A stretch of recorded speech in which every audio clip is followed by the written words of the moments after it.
From the historic campus of Hillsdale College in Hillsdale, Michigan, where the good, the true, and the beautiful are taught, nurtured, and honored, this is the Radio Free Hillsdale Hour, bringing the activity and education of the college to listeners across the country. What does it mean for me to lead by example? You're inviting the students into a certain kind of an intellectual life. If you're not modeling that intellectual life yourself, if you don't seem like a good example of the kind of thing they want to become, then your instructions, your directions to them in the classroom are going to be dead in the water. This is your host, Scot Bertram, and welcome to a special Veterans Day edition of the Radio Free Hillsdale Hour. That's Patrick Whalen. He's operations assistant to the president at Hillsdale College, also served as an officer in the U.S. Marine Corps. He'll talk with us today about a recent essay he's penned, Why Veterans Make Good Teachers. Patrick, thanks for joining us. Thanks, Scott. Good to be here. What do you believe veterans bring to the table that makes them exceptional teachers inside the classroom? So, Scott, I should start with a big caveat, which is to say that there are as many different kinds of veterans as there are different kinds of people. And so it's a headline, it's a generalization for sure. But what I think if, for example, if you were to take this from the perspective of a parent sending your kid to school, I think there are some things that you could expect your average veteran to have experienced in the military that would translate or could translate really well into the classroom. So if you just think about what is your kind of basic military training consist of? Well, it's going to be a lot of physical activity. Okay, there's going to be a lot of working as a member of a team. There's going to be a lot of work on developing leadership ability. There's also, and for the teachers out there, I think this will resonate. There's also a ethos of operating in resource-constrained environments where you have to improvise, adapt, overcome. How do you think leadership skills, specifically perhaps that veterans gain in the military, translate to the classroom? Yeah, so I actually think, there's a quote from a famous Marine Corps general, a guy named General John A. Lejeune, who was a commander of the Marines that were involved in World War I. And he was very influential in the development of kind of the leadership philosophy of the Marine Corps. And he said that the relationship between an officer and his men is the same as a teacher and his scholars. And I think, in my experience, at least as an officer in the military, but then also as a teacher and the headmaster of a school, I found that very much to be the case. Those, there are a lot of things that it takes to lead well. It's not barking orders and getting people to perform just, whatever you tell them to when you tell them to. There's this kind of elaborate cultivation of a relationship. You've got to build rapport. You've got to establish credibility. And all of those things, I think, sometimes teachers, because it's such an obvious position of authority, it's easy for teachers to lose sight of the fact that actually we're engaged in this odyssey together. I've got to build rapport. I've got to establish credibility. I've got to lead by example. And for example, for a teacher to think of what does it mean for me to lead by example? It might not be that you're doing the essays that you're assigning the students to write. But it does mean, for example, if you're inviting the students into a certain kind of an intellectual life, if you're not modeling that intellectual life yourself, if you don't seem like a good example of the kind of thing they want to become, then your instructions, your directions to them in the classroom are going to be dead in the water. Particular skills in handling pressure, uncertainty, everyday hurdles in the classroom, those do seem like qualities that veterans can bring to a school. That's right. And again, every veteran is different, but I hope that we can generalize that veterans should, they ought to be good at that. And teachers, it's a people business. So you're going to have a wide variety of different personalities in the students in your classroom. You're going to have a wide variety of abilities. I think that ability for that veterans ought to have cultivated in the military of assessing the situation, orienting, deciding, making a decision about what to do, and acting kind of in a continually refreshing orientation toward the mission, that really ought to be helpful. And I think it's something that teachers will recognize immediately as like one of the core competencies of their job. Yeah. You have to know the material, of course, but you also have to know the human being. Talking with Patrick Whalen, his essay in the Dallas Morning News, Veterans Make Good Teachers. Let's get more of them in our classrooms. You discuss this Troops for Teachers program. What does it do and how does it help get veterans in the classroom? So on the national level, what'll happen for veterans transitioning out of the military into civilian life, that's, oftentimes these guys are going into the military at 18 years old. In some places you can do 17 with your parents. So you might be hitting the civilian workforce for the first time as a 22-year-old. Mm-hmm. And so that program, Troops to Teachers, is really something that you're going to encounter in their last couple months on active duty in the military, where you're going to be, it's essentially a mentoring program or a providing these veterans with the resources. How do I become a teacher in my home state? And it'll provide them a list of resources. There is a particular program that's new and that's one of the most aggressive in the country in Florida called the Military Veterans Certification Pathway. Mm-hmm. And that one really takes the national program and beefs it up considerably. So in that program, you actually don't have to have a bachelor's degree in hand in order to obtain a teacher certification. You have to have 60 credits. There are a series of requirements. You have to complete your bachelor's degree. You have to be on a path toward completion. But essentially, as long as you meet these wickets, you can be certified to teach on a 5-year temporary certificate in the state of Florida based on the credential of having served honorably in the military. We're told that there's a teacher shortage in many places across the country. If that is the case, why is there even some controversy about Troops to Teachers? And why do you have to write an essay called Veterans Make Good Teachers? Let's get more in the classrooms. Well, it's so, there are pros and cons to this. I think the negative take on this is that there are some negative stereotypes around veterans, right? And so you can imagine you imagine a drill instructor or a drill sergeant in the classroom, and that would be easy to stereotype as something perhaps that we don't want. In terms of addressing the broader conversation, I think a lot of teachers they value their profession. They think that they went through all these steps in order to achieve the certificate that allows them to teach. They struggle with compensation. They struggle with career advancement. And so I think there's the possibility for some resentment to occur. And what I would like to do is kind of shift the conversation to saying, okay, listen, if you value the profession, if this is meaningful work and if those kids are worth it, if that next generation and cultivating, great people in the next generation, if that's worth it, then we should be interested collectively, all of us should be interested in getting the best folks and giving them the opportunity. And I think programs like this, I'm not in the weeds on the policy and the particulars of this program, but it seems on the surface like it's an invitation to folks who have demonstrated a certain kind of excellence, folks that we might want our kids to be like. Mm-hmm. It's an invitation. Let's make this easy to put you in a position to lead and teach these kids. So you discussed this Florida program a little bit on a policy level. What more do you think can be done to help facilitate the introduction of more veterans into the classroom? So I actually think that many veterans don't think of teaching as an obvious career path. And one of my interests in writing this article was actually, especially as a veteran and somebody who's founded and run a school, telling the story back to those who are in the military, who are in leadership roles, especially small unit leadership. If you're a squad leader, you're a troop leader, or you're troop commander, and you have that high human contact role and responsibility. Making sure that those folks have heard from somebody like them who's been in those situations, but also who's crossed over into civilian education world, that this is not just a reasonable fit, but this is like a really good fit. This is a great way for you to take all the best things about, in many cases, the things you enjoyed most about the military, which is that ability to teach, train, mentor, lead these young people. Education, transitioning into teaching in the civilian world, is one of the best professions that allows you to kind of continue those abilities.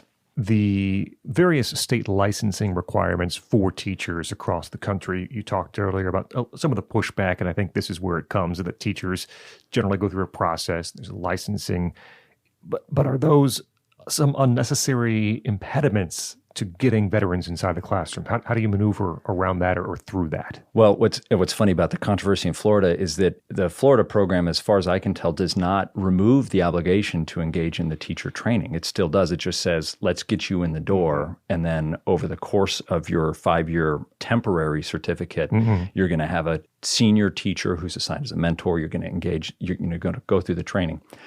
I will say this, though, when I was serving as a headmaster of a private school, I was actively looking for veterans to recruit to come teach and serve in kind of residential supervisor roles at my school. And I was not particularly interested in them having a teacher certificate. That didn't mean a lot to me.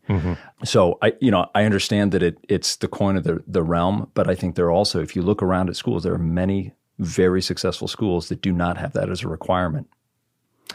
We talked a lot about teaching. What about administration? Deans, headmasters, principals, also good fits? Yes, also good fits, although I think one of the things that you might learn in the military that's important is difficult to come in as an administrator if you haven't come up through the ranks. Sure. So I think experience as a teacher is, I think of that as a really appropriate qualification for stepping into leadership roles in the school. And I think, most veterans would get that, right? You're not going to command a platoon. Well, you maybe shouldn't be commanding a platoon until you've understood all the various roles within the platoon, what right. that looks like. So, but from the leadership point of view, managing a complex organization with a lot of moving parts in a people business, absolutely, it's a great fit. Patrick Whalen is the writer of this essay, Veterans Make Good Teachers. Let's get more of them in our classrooms. You can find it at the Dallas Morning News. He is operations assistant to the president here at Hillsdale College, a Marine Corps veteran and founder of a boys' boarding school in Kansas. Patrick Whalen, thanks so much for joining us here on the Radio Free Hillsdale Hour. Thank you, Scott. Up next, we talk with Tom Cotter, professor emeritus at Hillsdale College, about his book, War and Remembrance, the story of the American Battle Monuments Commission. I'm Scot Bertram. This is the Radio Free Hillsdale Hour.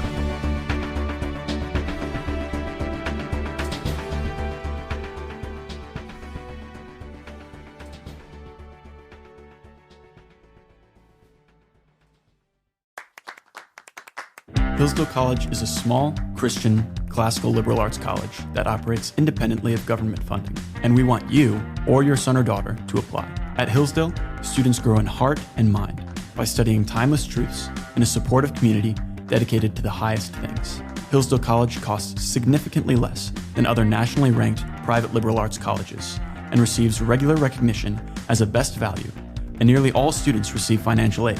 Our robust core curriculum, vibrant student life, and 8-to-1 student-to-faculty ratio make for an education like no other. For more information or to fill out an application, visit hillsdale.edu/info. That's hillsdale.edu/info.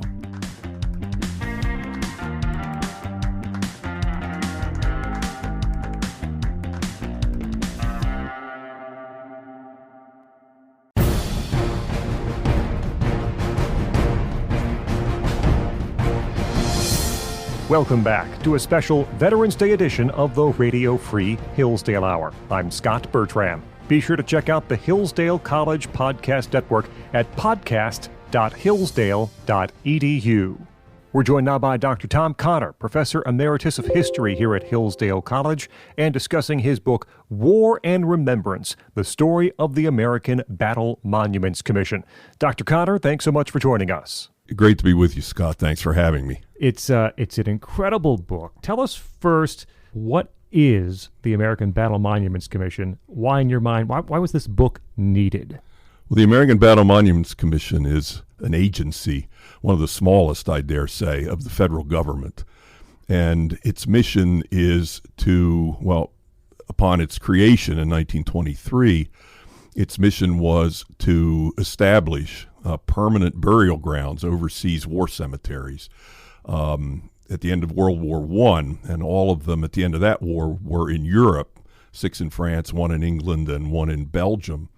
And then at the end of the Second World War, 14 new cemeteries had to be created over a much broader geographic area. But the American Battle Monuments Commission, the ABMC, also at the end of World War I, created 11 monuments that were apart. Often they're near the cemeteries, but they're apart in distance from the cemeteries to commemorate the efforts of the American Expeditionary Forces, the soldiers, both those who died and those who survived, who fought in the war. At the end of the Second World War, the cemeteries themselves were kind of all-inclusive. They're called cemetery memorials, in fact, for the Second World War. So there aren't another dozen or so major monuments outside the cemeteries for the World War II effort. Although there are smaller plaques and monuments scattered all over the world, most of them have been created in the last 40 or 50 years as compared to the last 60 or 70. So it's an agency whose mission is remembrance, and it's designed to foster remembrance on the part of the American people and anybody who visits the sites, remembrance of the sacrificial efforts that the country and its soldiers have made to the defense of freedom around the world. How does for lack of a better word, the infrastructure at these sites work? In my mind, I think of like foreign consulates. It becomes U.S. soil. So is this still the soil of the country in which the monuments are? Who takes care of the upkeep? How does that happen? Well, there are two administrative offices for the agency. One is in Arlington, Virginia, in the Washington area, and that's where the commission meets. The commission actually is two things. It's an agency, but it's also an 11-member board that is kind of like a board of trustees or an oversight board. There's a chairman of the commission and also a secretary of the commission, both presidential appointees. And their headquarters are in Washington. There's a European office or an overseas office outside of Paris. And since so many of the cemeteries are in Europe, a lot of the more direct administration occurs out of that office. But then each cemetery has a superintendent. Many of them also have assistant superintendents. And in Normandy, which is the most visited of all of our cemeteries, there's quite a staff. There's a director of visitor services, and there are probably 7 or 8 administrators, all American. The administration of the cemetery is all done by Americans. But the work of maintenance is done by overseas host nationals, citizens of the host countries. And that's one of the unique features of the agency itself. There are a little over 400 employees, but the overwhelming majority of them are foreigners. And yet they're paid by the American government. The cemeteries and monuments are all on foreign soil, but the soil is not considered American. The Americans occupy the ground. Obviously, they possess it, if you will, which is to say, by agreement, they're allowed to make whatever use they want to of the territory that the cemeteries and monuments occupy, so long as those territories are used as cemeteries and war memorials. But it's not considered American soil, because if it were, then there would be complications. For example, asylum seekers might come, and if there were an emergency, local law enforcement might have difficulty gaining access. So it's a very smart agreement, a smart way to do it. I think, and the ABMC itself did not want this ground to be considered American soil for precisely those reasons. So these arrangements go all the way back to the very beginning. Dr. Tom Connor is with us. His book, War and Remembrance, the story of the American Battle Monuments Commission. In the planning and then the execution of these battle monuments and cemeteries, I mean, you can't take us through every one of them, but the process of kind of identifying and then executing the mission, how did that happen? Most of the cemeteries developed out of what had originated as temporary cemeteries. Cemeteries, burial grounds for American dead that were established before the actual fighting in either of the two world wars had ended. So the siting of the cemeteries was not that difficult, although what was difficult was narrowing the number down. And some places, for example, got excluded, which meant some areas where there were temporary cemeteries that were not recreated as permanent sites. And oftentimes, particularly in France, I became aware in the Normandy area when there were 4 or 5 temporary cemeteries narrowed down to 2 permanent cemeteries at the end of World War II. Some of the locals were very upset because they wanted to have American war dead in their towns or outside of their towns so they could, in an ongoing way, express their gratitude for the price that Americans paid for that. So there was a selection process, and it was not absent of controversy. The chief architect appointed by the commission at the end of each war, there was a different one. There was Paul-Philippe Cret, C-R-E-T, at the end of World War I, a man named John Harbison at the end of World War II. They had a lot to do with picking the sites, too. But there was a process. The commission broke up into subcommittees, traveled to a number of the sites, and they were very careful about the places they picked. Dr. Tom Connor with us, his book, War and Remembrance. You've been to many, if not all. I don't want to overstate your claims here, but what is it like to visit one of these locations overseas? Yeah, there are 22 World War I and World War II cemeteries. There are 3 or 4 that have been added to the caretaking mission of the ABMC since 1945 in such places as the Philippines, Mexico. I have not visited those, but of the 22 World War I and World War II sites, I've been to 20 of them. I've not been to the World War II cemeteries in Tunisia or in the Philippines, but it's an incredible experience. I mean, that's one of the things that drew me to this topic, the fact that for the last 40 years, I've had opportunities from a variety of sources to make visits, oftentimes in the company of students, to these places. And one cannot visit one of these sites without being moved by the beauty, moved by what they represent, moved by the awareness that underneath every marble headstone in one of our cemeteries was the life of an American or the body of an American whose life was cut short thousands of miles from his home or her home. There are women buried in some of the cemeteries.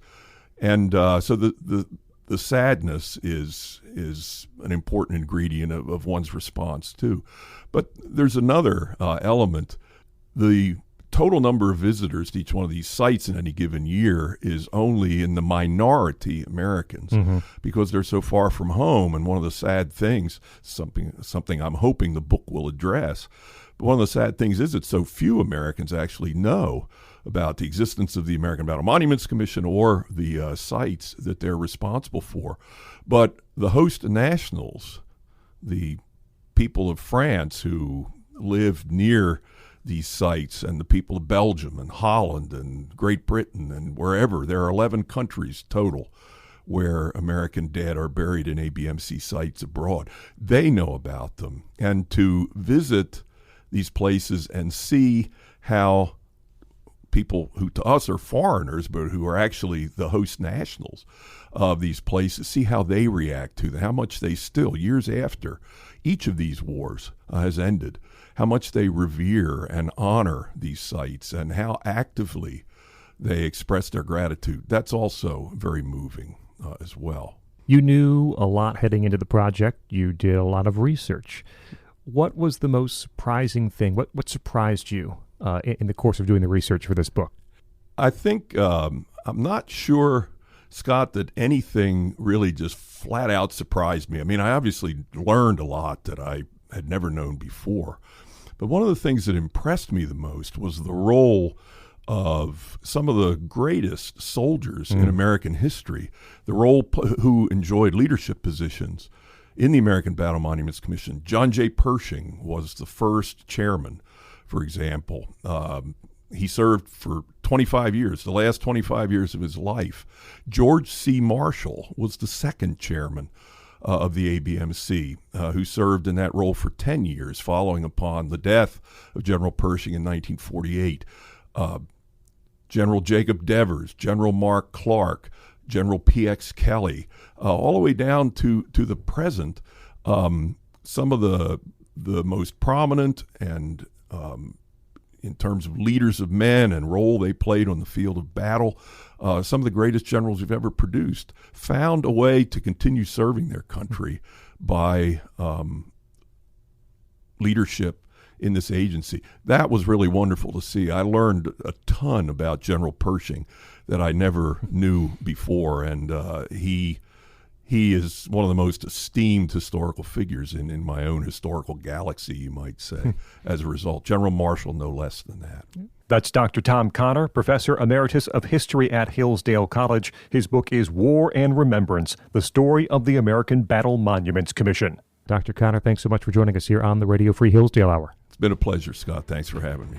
Up next, we talk with Peter Jennings, a professor at Hillsdale College, also served as an infantry officer in the U.S. Marine Corps. We'll speak with him about leadership, service, and the book Once an Eagle. I'm Scot Bertram. This is the Radio Free Hillsdale Hour.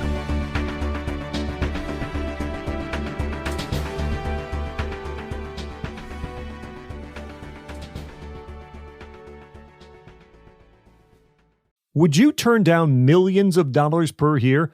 All you'd have to do is surrender your independence and abandon your principles for the money. That's a devil's bargain. Sadly, it's one that almost all American colleges and universities make. But one college in America says no.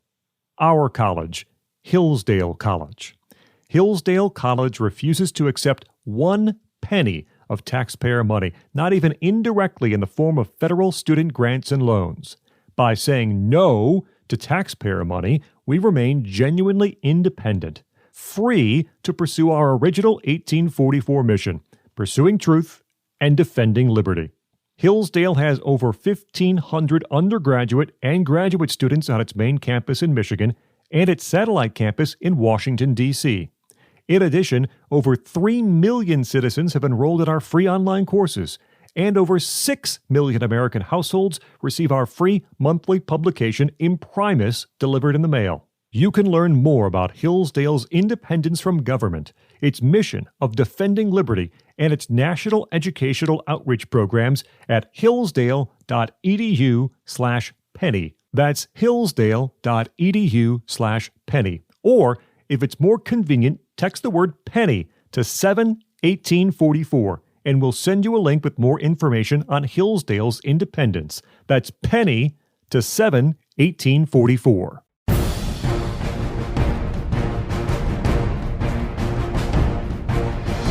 Welcome back to a special Veterans Day edition of the Radio Free Hillsdale Hour. I'm Scot Bertram. Be sure to follow us on X, formerly Twitter, for updated show and guest information. We're at Hillsdale Radio. We're joined by Dr. Peter Jennings, Associate Professor of Leadership Studies and Brouwer D. and Jane E. McIntyre Chair in Business Administration. He also served as an infantry officer in the United States Marine Corps. Dr. Jennings, thanks for joining us. Thank you. Great to be here. And we talked today about a book. It's a big book. Yes, sir. It's called Once an Eagle by Anton Myer. And you consider it to be our great American military epic. Yep. Why do you say so? Why do you think that? Well, it's a big book, so I guess it's an epic. It has to be a big meets book, the a long definition. book. But as a military guy, this is a book that's had enormous influence over the American military since it was published in '68. Its influence has waned a little bit, I think, in the last decade, but it was certainly hugely influential to me. I think my take is this is the American Iliad. This is our Iliad, an epic of great significance in that sense. And I think that for a few different reasons. First of all, it's a book, and if it's going to be a book of any worth, it's got to be a great read. Mm-hmm. And it's kind of a simple entry point into this, but it's just a great story. It's a great read. I think of it in movie or video terms. This book captures my imagination, my military imagination, the same way Saving Private Ryan did in the movies, or that series Band of Brothers.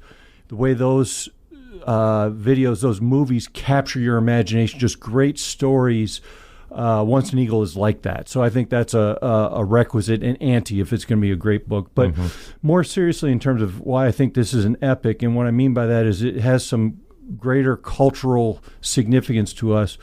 The topic, it's about war. War is a subject of enormous human importance. It's been with us from the beginning. It'll be with us till the end, for sure. And it deals seriously, substantively with this topic. It teaches some important truths about war, I think. Third reason I think this is specifically an American epic is it deals with an especially important period in our American military history from just before World War I to the early years of Vietnam, a period of time where the American military really grew up, came of age in World War I, achieved a measure of greatness in World War II, and then withered and declined in the Vietnam era. So it covers that span, which is an important period in American history. And I think the final thing that makes this an epic is it tells this great story of the American military through this important period of time, primarily through two characters, really compelling characters, who, this is where I get the Iliad analogy.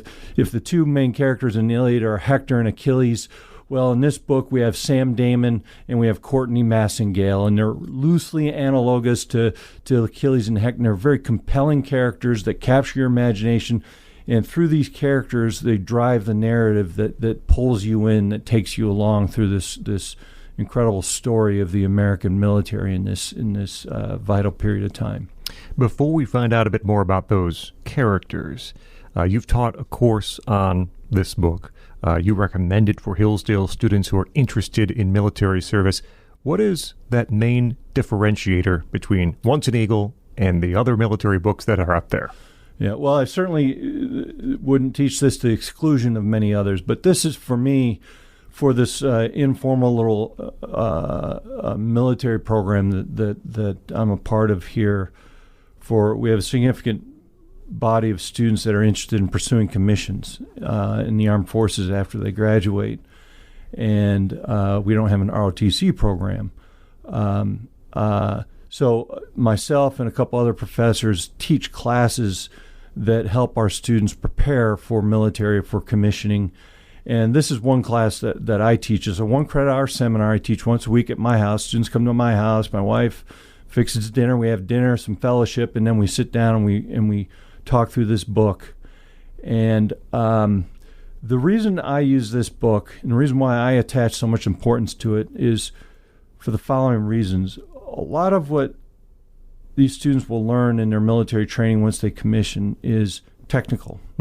Technical knowledge and skill. They got to be competent. They got to learn their jobs as an infantry officer, artillery, whatever it is. That's really important. And a lot of their early military training that they get as officers focuses on technical competence, knowledge and skill. Vitally important. But what gets lost in their career, especially with their anxiety to learn their jobs, to not screw up, to do well, is they lose something that I think is fundamentally important to being an American military officer. And it's this question of what does it mean to actually be? Not do, be an American. What is distinctive? What is the distinctive ethos, the norms, the values, the commitments, the principles that should guide and govern the character of an American military officer? And I use this book because it highlights very sharp contrasts of a good officer and a bad officer, very different concepts of what it means to be an officer and the character of an American military officer. And it helps students, I use the book to help students cultivate a vision for themselves as an American military officer. Talking with Dr. Peter Jennings about the book Once an Eagle. So tell us about our main characters here, Sam Damon and Courtney Massingale, who help us move the story forward. Where do we see the contrasts between these two? Well, the contrasts jump out right in their names. Courtney Massingale, Sam Damon. Sam Damon's the good Midwestern Nebraska farm kid. He's got a nice solid name with those Midwestern values. Courtney Massingale, East Coast guy from privilege. So right there, just simple contrast just in the names right there. But on a more serious level, there's 2 points to make about the names. The first, on a more substantive level, the contrast comes in their concepts of their career. how they envision their careers, fulfilling. They're both ambitious guys. They're both talented. They're both smart. They're ambitious, and they want to be successful officers. But their whole concept of what does it mean to be a military officer, their concept of their career is very different. Courtney is a politician, a careerist. He's into politics and playing the power game and climbing the ladder that way. Sam, Midwestern Nebraska guy, is a yeoman officer. He works. He's in the field. He's your there's a contrast in the book between line and staff. Sam Damon is your line officer who's in the field with his soldiers, fighting, living in the conditions and he proves himself to be a great hands-on American troop leader. Mm-hmm. He's committed to the mission, committed to troop welfare, leads from this front, sets an example, and he's in the thick of it, right? So that's one exemplar of a military officer. And then Courtney's a staff guy. And he's not in the field, but he's playing the staff politics and trying to climb that way. That's kind of a superficial description, but that's the sharp contrast right there. It gets overly simplified as line and staff, and I don't think the real lesson here, and this is the mistake that the military has made with the book, and I think one reason why it's lost some favor, the real contrast isn't line and staff. The military needs good line officers and good staff officers. Mm-hmm. The real issue is beneath that in their concepts of careers and their concept of what does it mean to serve. That's where the real contrast comes in. So what does Once an Eagle want to tell us about these characters who have similar goals, similar concept of what they want from their careers, but have different paths and pay different prices to reach that goal? I think there are a number of themes or lessons I think Myer's trying to convey in the book, and we may want to talk a little bit about his background. This isn't history; it's historical fiction. Right. So it's fiction, but it's historical. It's grounded in history, but it's fiction. And he's trying to tell a compelling story here with some lessons. I think there are a number of different lessons. One is just about war. And Myer has a very dark, pessimistic, cynical view of war. And I think the second main lesson is about the people who fight wars, the war fighters. And not all the war fighters are good, like Massengale. I think Myer has particular contempt for people like that. But he has a great admiration and respect for the guys that do the dirty work of fighting our wars, like Sam Damon, mm-hmm. and their goodness, their virtue, their simple but important virtues of duty and honor and loyalty and courage. And so I think the two main lessons, the 1-2 punch I take from the book is let's not romanticize war. And Myer's very clear. This is a very anti-war book. He thinks war is a awful, destructive thing that's a product of human vainglory and pride and folly. That's a very clear message in the book. But also it's a very clear message that he has great admiration for those men and women who do our dirty work for us, who pick up the rifle and go get the job done that has to be done at great sacrifice. Talking with Dr. Peter Jennings from Hillsdale College about Once an Eagle, book by Anton Myer. And on the subject of leadership, there are lessons here in Once an Eagle. How do we learn about selfless versus self-serving leaders? Yeah, so there are a lot of, throughout the book, there's a lot of scenarios, if you want to call it that are great for discussions with the students about good and bad leadership, examples of each. And with Sam, you find many good examples. And a lot of those examples, I think primarily the best examples, and this is another reason why it's good for students who are commissioning for the junior tactical level officers, a lot of great little scenarios that you can discuss with your students at a tactical level, troop leading level, sergeant, lieutenant, squad leader, platoon commander kind of level, whether they're tactical combat situations or garrison or other situations. There's just all kinds of things you can dissect and talk about with your students to illustrate the leadership principles we learn in the Marine Corps, the military, about taking responsibility, leading from the front, setting an example, completing a mission, that kind of thing, and all the traits. And then there's a lot of bad examples throughout the book as well. Many of those are Courtney Massengale and the careerism, the politics, and a lot of that is the thorn in the side of military careers. It's always been there, the politics, that part of it. So there's just scenario situations throughout the book that are great little discussion situations with your students to kind of analyze and peel them apart and get down to the underlying values and commitments that are governing how these various officers or soldiers are dealing with situations. You mentioned earlier the book also is a reflection, can be a reflection on how the U.S. military grew and changed along with the country during this time period of World War I through Vietnam. Is there a lamentation here that perhaps there are fewer Sam Damons, more Courtney Massengales as time goes on, at least in this time period? When I read the book, I do get a sense of innocence lost. We grew up as a country, as almost a fledgling, aspiring professional military in World War I to really achieving a level of greatness in World War II, and then falling off in Vietnam. And in my generation, starting with the Gulf War, one of the things that we celebrated, whether it was fully deserved or not, was how we rebuilt and achieved and restored ourselves to the standard that had been set in World War II.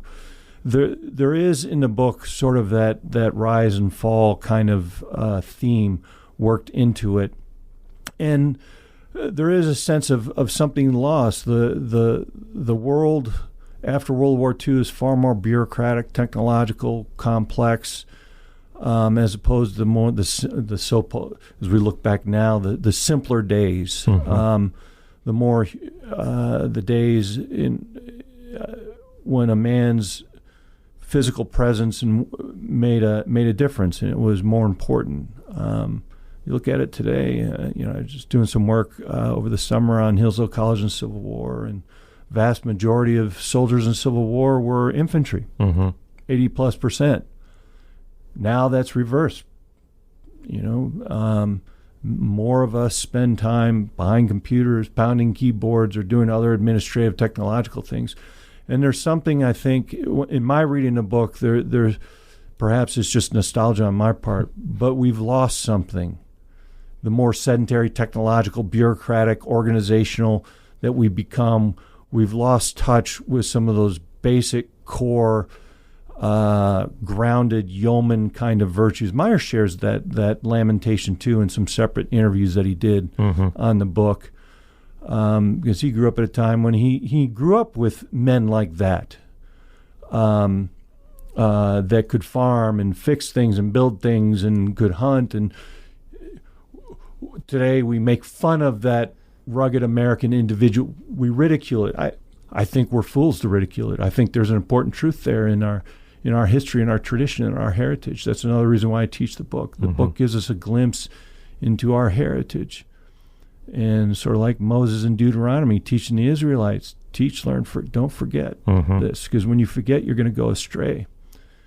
And in reading these books, I'm going on a little bit long here, but in the battle scenes in the book are one of the book is celebrated for his descriptions of battle, and what you gain appreciation for is the human side of war. That at the end of the day, it's men, it's women, their blood, their sweat, their tears in the ground in insane conditions who fight wars.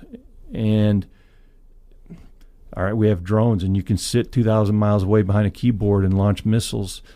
I don't know. I think at some point in time, we're going to need men and women who are willing to pick up a rifle, get in the dirt, and do the hard fighting. And we're going to need those rugged values that Sam Damon exemplifies. And God, I hope that we have young people who have them when we need them. talking with Dr. Peter Jennings about Once an Eagle. I want to come back to that point in a moment, but now might be a good time to ask about the author himself, Anton Myer. What's his story? What should we know about him? Yeah, I alluded to this a little bit earlier. He's a very interesting guy for me, not just because I'm a Marine and he is a former Marine. He was a Harvard College student before the war. And, I think kind of a middle-class kind of guy. He wasn't, part of the elite East Coast, but a middle and kind of an artistic bent. Obviously, he became an author after the war. He was at Harvard and enjoying college life there before the war, a simpler, more romantic time. The war came, Pearl Harbor. It was something they all felt was coming, and it came, and he was part of that generation that volunteered, that enlisted. He wanted to get into an officer program. He was rejected, so he enlisted in the Marines. And I think he somewhat regrets that he did that. But he ended up an infantryman, was promoted to an NCO. He was a corporal, was involved in some of the island campaigns, was seriously wounded in Guam, eventually received a medical discharge honorably, and finished his education at Harvard and became an author after the war, wrote several books. And this is probably his most renowned, his greatest book. War, as you can imagine, not surprisingly, had a profound impact on him. And he admits he went in with what he describes as kind of a flamboyant perspective, perhaps a romantic view of war that a lot of young people have. And the brutal war in the Pacific shattered that. And he says he came out of that with a very cynical, pessimistic view that war is just an evil, cynical, corrupt thing. So he had a very dark view of war after his experience in the Marines. But as I mentioned earlier, he also saw some good in the war, specifically in the war fighters. Not all of them, like the Martinet soldiers, he calls them, like Courtney Massengale. He had contempt for people like that. But the guys, I think a lot of the Marines he served with and some of the officers he served with, he saw the good in this cesspool of war. The good. I think Myer doesn't make this analogy, but I make this analogy. His view of war is kind of like the cross. And for Christians, for biblical, we understand the cross as it symbolizes two things: the evil, the degradation, the corruption of humanity. The one innocent man, we kill him. War is like that. But in the cross, we also see the greatness, the goodness of humanity and Christ's humanity, who sacrifices his life for others. No love greater than that. I think that's what Myer sees in war. He doesn't use this analogy, it's my analogy, but he sees the cross. He sees the evilness, the destructiveness, the vileness of humanity. And amidst that cesspool, you see the beauty, the glory, the goodness, that human beings actually can love the way Christ teaches us. Dr. Peter Jennings. He is Associate Professor of Leadership Studies and Brouwer D. and Jane E. McIntyre Chair in Business Administration at Hillsdale College. Also served as an infantry officer in the U.S. Marine Corps, as we talk about Once an Eagle by Anton Myer. Dr. Jennings, thanks for joining us. Thank you. That will wrap up this Veterans Day edition of the Radio Free Hillsdale Hour. Our thanks to Patrick Whalen, Tom Cotter, and Peter Jennings, all from Hillsdale College. The Radio Free Hillsdale Hour is recorded at the studios of WRFH, the student-run radio station at Hillsdale College. Remember, you can hear new episodes every week on this station. You also can find extended versions of some of our interviews or listen anytime to the podcast. Find it at podcast.hillsdale.edu or wherever you get your audio. The assistant producer of the program is Sam Lair. Until next week, I'm Scot Bertram, and this has been the Radio Free Hillsdale Hour.